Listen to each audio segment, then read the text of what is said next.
It's the end of the month, and that means we're back with another September What I Watched This Month. First off, this month I saw Caught Stealin'. This was about as good of a hang as it could be. Austin Butler is a stagnant baseball player wannabe that's more relatable than most of his stylized characters, Elvis and Fade from Dune. Going into it, the trailers made it look like a comedy, but I didn't expect it to be so brutal. The characters are mercilessly killed for no reason early on, and I sure felt it. It's a very brutally violent movie that keeps the foot on the gas throughout. Next, I watched Onibaba, and I thought this was going to be a pretty traditional demon movie, but boy was I wrong. This is about a mother and daughter-in-law who hide in the brush of bamboo, murdering passerbyers for their food and supplies. This is until the son's friend returns to war with the news that her son is dead. What happens next is a very brutal and human story about acting out of lust and fear. Every character in this is evil in some way or form and stays hidden kneeling beneath the brush and rows of bamboo. The devil is about the least scary part of this freaky affair. Next, I watched Tetsuo the Iron Man. Japan's first cyberpunk stories are set in the fringes of society and criticize the evolution of Japan into a hyper-modernized capitalistic country. In Tetsuo the Iron Man, technology grows like a cancer inside of Tetsuo, robbing him of his humanity as he mutates into a hyper-paranoid, mind-controlled killing machine. This movie is gory and exaggerated, but there's truth in how the film depicts the prevalence of industrialism, the adverse effects we come to know from the addiction to the internet. There's no overcoming or defeating technology in Tetsuo, but rather adapting to the rising tide and fully engrossing himself into technological evolution. If you like that, I wrote a piece in the Freedom magazine in the Cyberpunk issue. If you want to read more, you could check it out online in the description or pick up a physical copy at the Frida Cinema. Next, I saw Relay. This was a solid trip to the theaters. It's a well-made thriller about a whistleblower and the people that try to mediate these deals. This is done with Relay phones, which is essentially just playing a game of telephone. I was on board and having hella fun with this unique concept until they stopped using the Relay phone service towards the end. I thought, given the name and matter, the Relay company or one of the operators should have had more to do, but the twist ended up being kind of dumb and didn't make much sense at all. Next, I watched Corey's, this little YouTube short. I just love flipping this on with no context and just giving somebody a wild trip into insanity. It's such a strange and surreal work, mixing in real life encounters with such a strange concept. This is some interesting use of AI that is both unique and creative. Next, I watched Ex Machina. I remember the first time I saw this, how it sparked my desire to seek movies with deep and interesting ideas. Watching it again, knowing AI is a mainstay in our society, hits a bit different. Ava does resemble ChatGPT in her dialogue, but isn't as agreeable. The ending is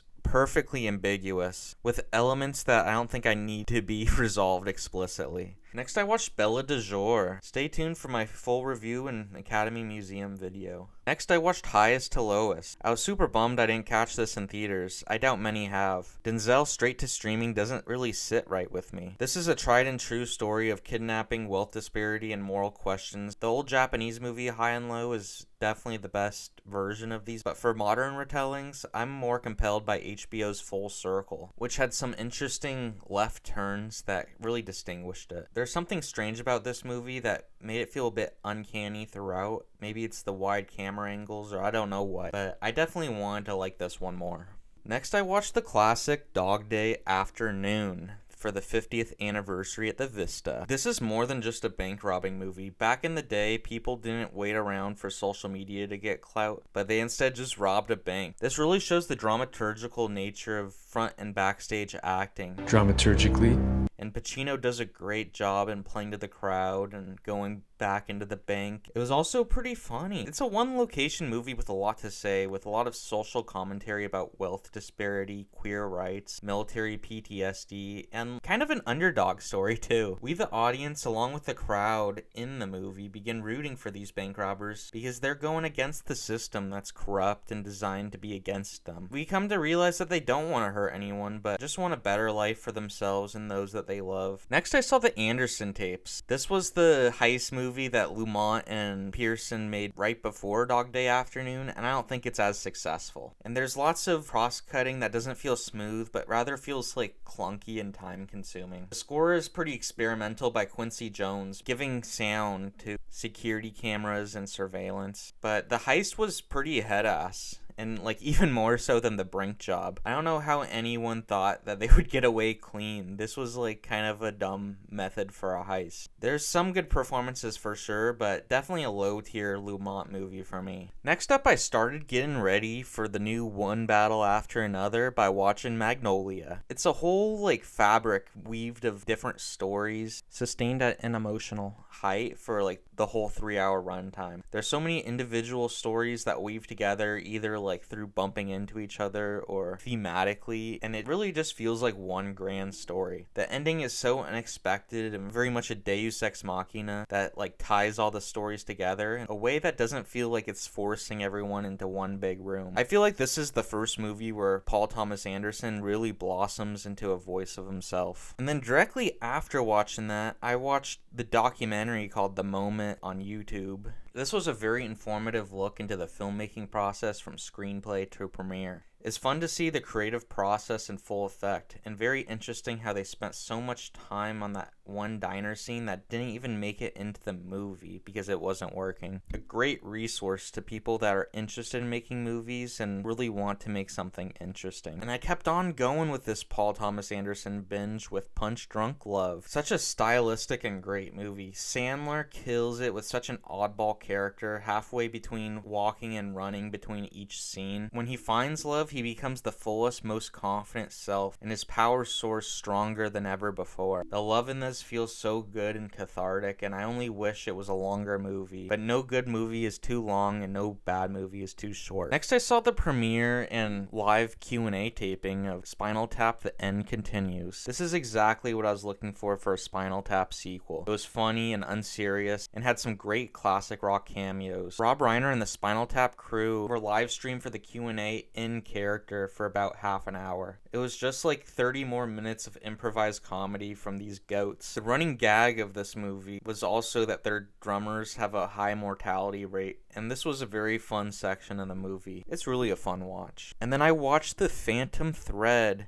Paul Thomas Anderson does not miss. I'm loving all of these movies. The New Year's scene, I don't know why, but I get goosebumps every time I see that scene. The rigidity that Daniel Day-Lewis plays is so great. I'm hyped he's coming back to acting after so many years. While it looks like a stuffy costume drama, there's a lot of laughs in here and a lot of brutal roasts. Next, I had my first Revivalist event. I'm starting up this LA-based Revival movie club where we go see movies around town together. For this first event, we saw this secret 16mm triple feature. First movie we watched, The Night Stalker. I've heard of this TV show before, but oh my god, it was badass. Maybe my favorite one of the three. I definitely check out the TV show. It was kind of like the X-Files except from the perspective of a journalist. It had the same type of conspiracy sweeping under the rug as many other paranoid movies of the 70s. The kill scenes were spooky and I loved how they used shadows. The filmmaking was a bit sloppy with many like booms in the shot. This was a great first movie and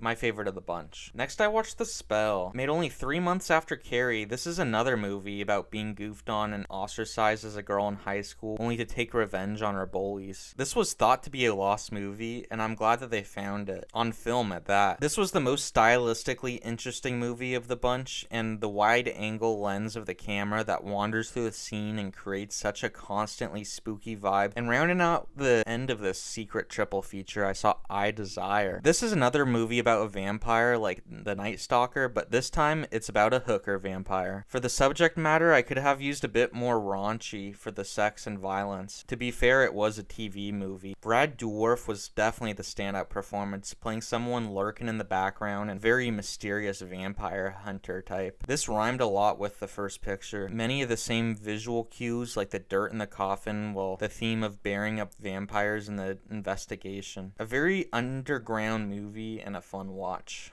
And next I watched Three Women, a totally psychological trip in the same vein as Persona and Mulholland Drive, about two women who slowly switch roles with all-time performances by Sissy Spacek and Shelley Duvall. Millie plays a schmoll doormat. No one listens or cares about her other than Pinky. Pinky is a quiet, obsessed stalker that studies Millie's every move, only to emulate her and change the power dynamic. This is about how relationships alter and change. The cinematography is so beautiful and colorful. The pool mosaic is so strange and metaphorical. The ending is pretty intense and traumatic, followed by a time jump with such a strange ending that really makes me think. It really sits with you. It's an American movie made in a totally European style. Next I watched The Master. What could I say that hasn't been said? This is a great movie with all-time performances from the two leads. What the heck is Joaquin doing with his mouth? But I love it. The hype is real for one battle after another. Next I watched The Long Walk. It was quite a sturdy pace that they had to maintain. A fun concept for the movie, but felt almost like a one-location movie, even though it was technically anything but. I love Mark Hamill, but there's such an inner warmth in him that I don't buy him as a ruthless general at all. The kids chattering amongst themselves felt very Stephen King, but the kills were a bit too brutal for me. Any other movie would have cut to somebody's reaction, but everyone that dies needs to have their explicit brains splatter about. Also, I guess this thing was televised, but they only had one hidden camera, and the crowd only turned up at the very end in the pouring rain. What was up with that? It was fun if you don't think too much about it. And then I went back to the Vista to see Kill Bill: The Whole Bloody Affair. What a theater watch. It was loud and epic and globetrotting, and these two deserve to be seen back to back. I'm definitely more partial to Volume 1, but the whole bloody thing in theaters was pretty special. There were for sure some scenes I wanted to get on with, while others of wanted twice the length. I will always have a special place for this movie because I found it in middle school at the beginning of my finding cool shit phase, and it blew me away in learning what movies could be, how distinct the action and stylization could be. It was the first time I felt like I was watching a magician, thinking, how did he do that? It was a hella fun time throughout with some amazing music. Next I watched Him. This movie is interesting because the subject matter and style are like a Venn diagram that don't overlap too much. Maybe just a big overgeneralization, but people that like football aren't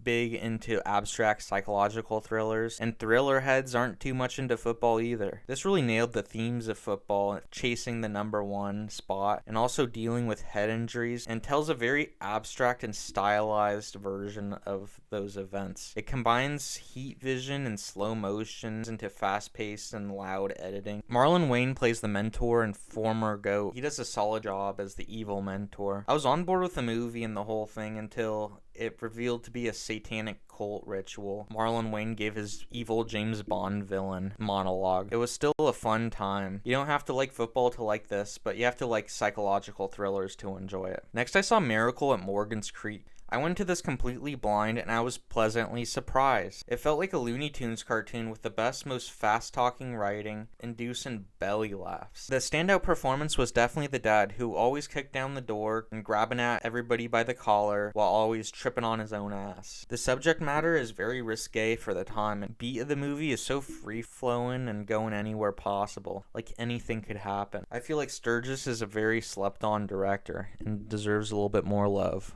Next, I did my second revivalist event and go into the New Beverly. The first movie is Waking Life. This is for sure an interesting movie with lots of interesting and philosophical ideas about dreams and death, but it feels more like an informational overload at times. It started to get a little annoying because everyone had the same sect of ideas and all pulling the same brainy quotes out of their ass. I really enjoyed some of the speeches, but a lot of them were skips for me. And rounding out that double features Paprika. This was my second time seeing this and I still don't know how to piece it together. So many interesting and surreal concepts and spectacle that it's so enjoyable even though you don't know what's happening. Whereas Waking Life does nothing but explain ideas about dreams, this is unmitigated dreams with no explanation. In that regard, these two worked really well as a pair because Waking Life gave many of the tools and angles of how to look at dreams while watching this movie. My favorite part is how you could go to the movie theater and walk right into the world of the movie right in the screen. And next I watched Panic Room, a solid home invasion movie but a low tier Fincher movie for me. It didn't have any scenes or moments that stood out or felt too unique, but it was a perfectly solid home invasion thriller. This is a horror subgenre that I quite like because it's not the spooky, supernatural, but more real type of horror. Kristen Stewart is super young and probably the same age as Jodie Foster in Taxi Driver, which is an interesting parallel right there. It never lacked enjoyment and always kept entertaining despite the one-room conceit of the picture. Next, I watched Megadoc.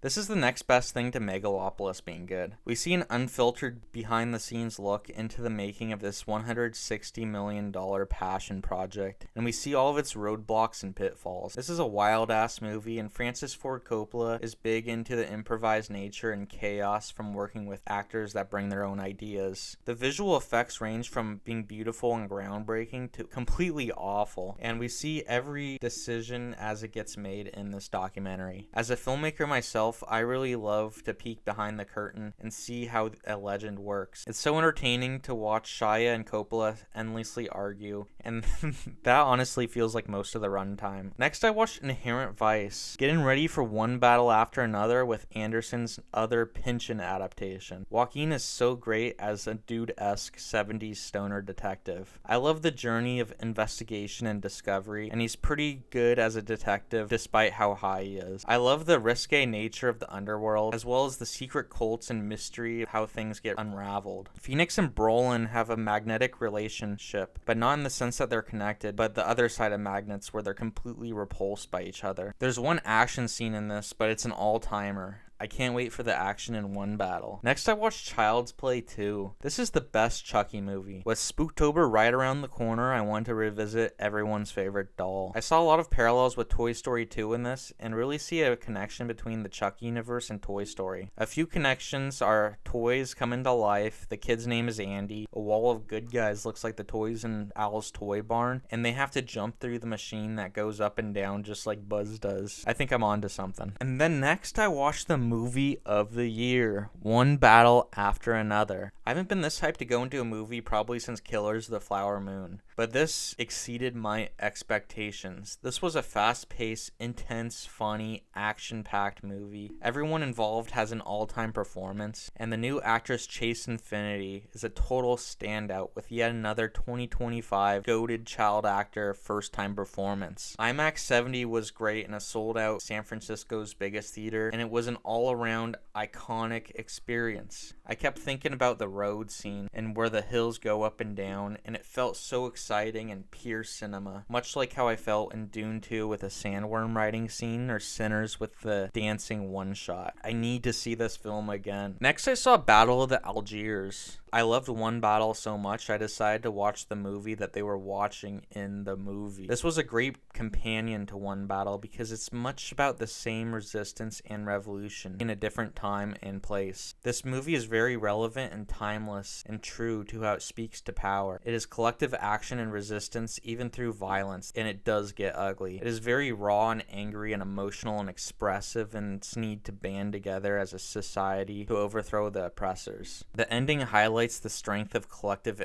action when the head of the resistance is made into a martyr. And next I watched Clute, a PI and a prostitute in a classic 70s movie. On paper, this should be my favorite movie ever, but it never fully won me over. It's definitely an interesting movie, but it feels just as prude as Sutherland's quiet and reserved character. For the prostitute, she does very little prostituting and very little investigating for the investigator. It's mostly just conversations that seem pretty mundane. Regardless, the vibes are immaculate. I didn't have a single idea into anything that happened plot-wise. I was so drawn in and enchanted by the visuals and music. Next, I watched The Client. What if the kid from Stand By Me was harassed endlessly by the FBI and treated as a criminal for seeing a dead body? For being a John Grisham court book, there's very little court, but it was a fun thriller. I was impressed by the Blu-ray transfer of this movie. The details were so good and noticeable compared to streaming. I like the gung-ho attitude of the kid and his back and forth with Susan Sarandon. Tommy Lee Jones is always great, a manipulative hard-ass with a boot towards justice. It was a fun time for sure.